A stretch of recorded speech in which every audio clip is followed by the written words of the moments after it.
With Nebraska spring practice officially over, everybody's asking, what's next for the Huskers? What they don't know is that this summer will potentially be the most important offseason in Nebraska history. So in today's video, I'm going to break down a timeline of events. We're going to go over the next couple months in detail, and I'm going to tell you why it's crucial not only for Nebraska's success this fall, but for the next decade plus. So really quick, we have a jam-packed show today. Make sure to hit that like button if you are excited about Nebraska recruiting ramping up this summer, along with subscribing to the channel. If you're new here, my name is Wilson Dittman. I post a video about Nebraska football and Nebraska recruiting every single day this summer. Hey, nobody on Husker YouTube does it like that. So if you want to stay up to date with everything Huskers, or just want to help me hit 3,000 subscribers, make sure to hit that sub button. But let's just jump right into it, talking about Nebraska's offseason. And as we saw this Saturday, the Nebraska spring game wrapped up, and with that, spring practice is now over. This team will not meet again until late July going into fall camp. And because of that, the attention has now shifted away from practice into some other areas around the Nebraska football program. So let's just start it off with the number one thing that's going to be crucial for Nebraska this summer, and this is the transfer portal. Now, right off the bat, there are going to be a couple Nebraska players who enter the portal over the next couple of days. That is a given. That is a fact. With the way that college football is operating, you cannot avoid it. Because of that, there are going to be some holes to fill if you are Matt Rhule. There are going to be positional groups that are affected. I expect the running back room to lose maybe one or two guys. I expect a player in this D-line to potentially move on, right? And because of that, there are going to be players that Matt Rhule expected to be contributors in 2024 who are no longer with the program. You've got to fill these holes. And there's going to be at least one or two people who come in my comment section and say this: Wilson, we're not going to get any transfers. I already feel great about this room. I feel great about this team. I'm going to give you two reasons right now that that's not going to happen, that Nebraska will absolutely get transfers, and Matt Rhule's already looking. Number one is something I say all the time, and Matt Rhule says as well: competition. Matt Rhule facilitates it in everything that he does.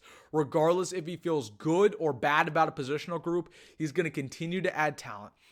Now, if Matt Rhule's looking at the transfer portal today, and he sees a former four-star who was productive in college, who is a culture guy who he thinks as a plug-and-play type of Nebraska player, he would be doing us a disservice to not recruit him, to not go after him. So absolutely Nebraska and Matt Rhule are going to try to land a transfer to, especially in rooms like the secondary, in rooms like the running back room that potentially need an extra veteran presence.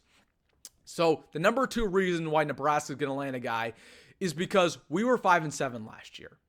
We have not made a bowl game in 8 years since 2016. We are not good enough to be cherry picking and saying, yeah, this positional group doesn't need to add any more talented players. No, we need as many talented guys as we can possibly get because we are not good. We have not been good. It is not a guarantee that we're going to be good this season. So if we see a talented player that we wouldn't get anywhere else, yes, we need to land him. So again, you've already seen Nebraska extend some offers, whether that's with Brian Massey, who was in former SMU cornerback, really, really talented guy, or Dylan Edwards, who was a former Colorado running back, was one of the better true freshmen in all of America. Yes, Matt Rhule is going to go after talented players, and you're already seeing it. So there's going to be guys who pop up that we don't know yet, but I definitely expect Nebraska to get a couple guys, and they're going to be instant impact players who are going to be ready to contribute this fall. So the number two reason, let's just jump right into it, why this summer is so important is high school recruiting. This is probably the most important thing that we're going to be watching over the summer. Now, if you haven't been living under a rock the last couple years, you understand one thing. Gone are the days of the best the best high school recruits committing in December or committing in January on National Signing Day. Everybody is committing in the summer. They're committing in May. They're committing in June, in July.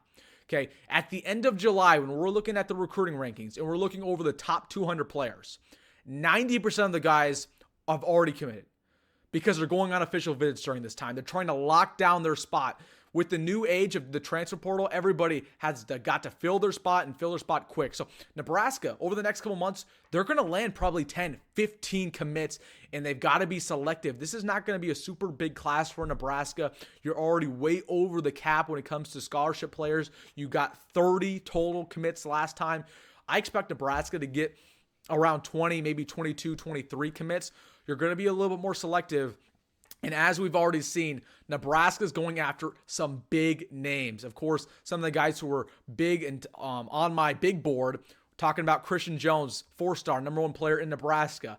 Chase Lofton, 4-star, number 2 player in Nebraska. Heck, let's go to the O-line. We had 3 top 100 prospects come to Lincoln this weekend who are very interested in Nebraska. You got to lock those guys down, right? So I'm expecting Nebraska to get a bunch of 4-stars, maybe even land a 5-star too. Looking at you, Michael Terry from Texas. So it's put up or shut up time for Nebraska. It's time for Matt Rhule to put his money where his mouth is. You've got to get a top 15 class, period. You got to progressively get better in the recruiting rankings. That's the way that it works. That's the way that Matt Rhule operates. And I'm going to tell you this right now. If Matt Rhule potentially can land a top 15, maybe even top 10 class in the class of 2025, that is going to be program changing for Nebraska. Because I'll tell you this, if we land a top 10 class, we're never dipping below top 20 ever again. We're going to consistently get 4-stars. We're going to consistently get 5-stars. And that's something that Matt Rhule never had in the past. When he had good teams at Baylor, when he had good teams at Temple, he was never recruiting at a very high level. We know how good of a developer he is.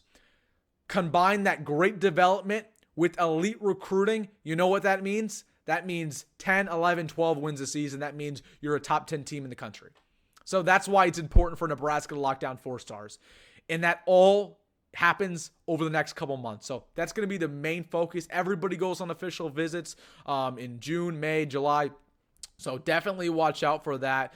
And let's lock these guys down. So those are my 2 reasons. Let's get to my 3rd and final reason why this is crucial. This summer is going to be crucial for Nebraska and might be the most important offseason in Husker history.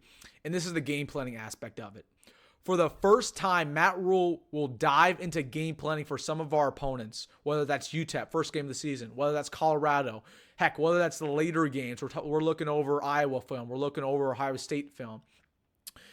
This is very detrimental for Nebraska. Because when Matt Rhule was hired, that was one of the things we felt the most confident about. The fact that he is a game manager head coach that when it comes to preparation, when it comes to getting ready for games, putting in the time, putting in the effort, he's top notch. However, in 2023, we did not see that. Let's look back. We could have won the Wisconsin game if it weren't for Matt Rhule's decisions. We could have won the Maryland game if it weren't for Matt Rhule's decisions.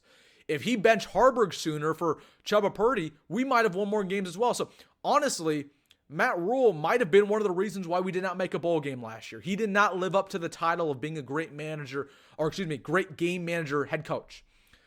Now, with that being said, the circumstances were against him. He was in a new situation. He was with a new team, new culture. He was still trying to build that. Yes, it's very hard to be the best coach possible within that first year. But he, at the end of the day, was just not a great in-game head coach. In order to change that, it all starts right now. You got to start prepping for these teams. Got to get game plans ready. Start looking over the film, seeing what teams do well, what they don't, what are their flaws. Because this is something that we truly believe is a competitive advantage for Matt Rhule. And this is something that we believe Nebraska can really put on one of their lists as being, okay, we do this at a higher level than our Big Ten counterparts. So it all starts right now. And I'm going to tell you this right now as well. We can recruit at a high level. We can get a bunch of players in the transfer portal. We can sit here and hype up the practices. But at the end of the day, if Matt Rhule is not a good game manager head coach and cannot win ball games in the fourth quarter, none of it matters. Absolutely none of it matters. Because that does not equate to a good football team. We see this time and time again in SEC football, Big Ten football, where there are super talented teams, but not a great head coach. Look at Penn State. Look at Ole Miss. Okay, those two coaches for those two programs are great at getting talent and they're great at developing it. Do not get me wrong. But when it comes to James Franklin and Lane Kiffin in big game situations, they can never beat Alabama. They can never beat the Ohio States of the world because they're not great game managing head coaches. They're not great game planning head coaches. And they don't put in the work in the summer. Now, this is what we think Matt Rhule is different than them. We think that Matt Rhule could potentially be better than them. It's time for him to prove it. So that's big. And that's going to be something to watch. It's not something that we can gauge. It's not something that we say, oh, Matt Rhule's doing a good job during the summer. We won't figure out whether or not he's doing a good job until we actually get to the fall months and we start to say, okay, yeah, I can tell that he was starting to put in work in May looking over these opponents. So absolutely, that is going to be detrimental for Matt Rhule, and it's put up or shut up time. He got talent to Lincoln. Now it's time for you to be a good game manager, head coach, and win us some ball games when we need you the most. So those are my 3 reasons: transfer portal, recruiting, and then game planning. Let me know down below. Are you excited about this Nebraska football summer? Man, I have so much planned on the channel, guys. We're going to talk about Nebraska recruiting all the time. We're going to get ready for this fall season. It's going to be so hyped up, unlike anything we've ever seen before, and I'm excited. I hope you are too. Let me know that down below in the comment section. Hey, if you made it this far in the video, might as well hit that like button if you haven't, and subscribe. And as always, folks, go Big Red, go Matt Rhule, and see you in the next one.